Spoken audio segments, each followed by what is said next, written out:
de mes conseils sur le CV, je voulais vous parler d'un truc hyper important, un truc qui agace, un truc qui rend fou, un truc qui fait péter les plombs aux recruteurs. Et donc l'objectif de cette vidéo, c'est de connaître ce truc pour essayer d'aider votre recruteur à être zen et à décrocher un entretien de recrutement. Alors, il faut savoir que quand un recruteur passe une annonce sur Internet pour un emploi, il va recevoir plusieurs dizaines, voire plusieurs centaines de candidatures par email. Toutes ces candidatures vont être centralisées sur sa boîte email et vont venir se mélanger à la somme déjà considérable d'emails publicitaires ou d'emails de communication interne qu'il reçoit de la part de son manager ou de ses collègues.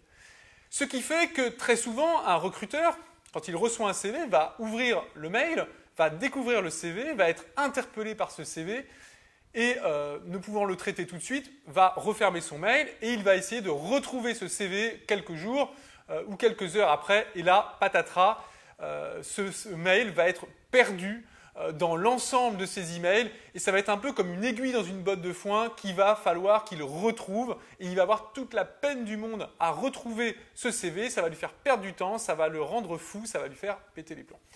Alors, qu'est-ce que vous pouvez faire en tant que candidat pour aider votre recruteur à rester zen et donc pour faciliter, l'aider aussi à retrouver votre CV si votre CV a suscité son intérêt? Il y a 3 règles que vous devez impérativement respecter. La première règle à respecter, c'est de toujours enregistrer votre CV en format PDF. Alors ça, nous on reçoit des candidatures et il y a beaucoup de candidatures qui vont être en format Word ou en format ODT, OpenOffice. Alors ça pose des problèmes de compatibilité en fonction des versions, parfois on reçoit des CV sur PowerPoint, etc. Et il arrive que soit le CV, on ne peut pas l'ouvrir, soit le CV, il s'affiche, mais sur 2 ou 3 pages ou avec une mise en page qui n'est pas optimisée. Donc enregistrer votre CV et votre lettre de motivation en format PDF, c'est indispensable. La deuxième règle à respecter, ça va être toujours de nommer ce fichier. Le nom de votre fichier ne doit pas s'appeler CV.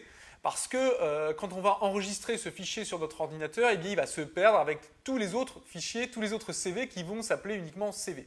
Donc le nom de votre fichier, il doit bien évidemment porter l'intitulé CV pour qu'on sache de quoi il s'agit, mais également vos initiales ou l'initiale de votre prénom plus votre nom et éventuellement la référence de l'offre sur laquelle vous répondez. Ça permettra d'identifier immédiatement à quelle offre on doit rattacher ce CV et cette candidature. Donc, vous ferez gagner du temps à votre recruteur et vous faciliterez, vous l'aiderez à retrouver votre CV le cas échéant. Donc, hyper important de donner un nom pertinent à votre CV et à votre lettre de motivation. Enfin, le troisième élément extrêmement important, c'est de semer des indices, de donner des indices dans votre email, c'est-à-dire par la qualité de l'objet de votre email. L'objet de votre email, il doit être complet, il doit porter la référence de l'offre, le titre de l'offre, votre nom et votre prénom, de façon à ce qu'on puisse rapidement identifier et retrouver votre candidature. Et dans l'email également, vous devez rappeler ces informations et rappeler également vos coordonnées téléphoniques dans le corps de l'email, en plus du CV et de la lettre de motivation, de façon à, encore une fois, à faire gagner du temps aux recruteurs. Donc il y a 3 conseils vraiment impératifs à respecter. D'abord, enregistrer votre CV, votre lettre de motivation en format PDF. Deuxièmement, bien nommer les 2 fichiers qui supportent votre CV et votre lettre de motivation. Et puis troisièmement, donner des indices, que cela soit dans l'objet du mail ou dans le corps du texte, pour encore une fois aider le recruteur à retrouver votre CV et à connecter votre CV et votre lettre de motivation à l'offre qui lui correspond. Voilà les 3 conseils que je pouvais vous donner. Si vous si vous suivez ces conseils, écoutez, vous aiderez vos recruteurs à gagner du temps et vous augmenterez vos chances d'être sélectionné en entretien de recrutement pour pouvoir venir défendre votre candidature, présenter vos qualités, vos motivations.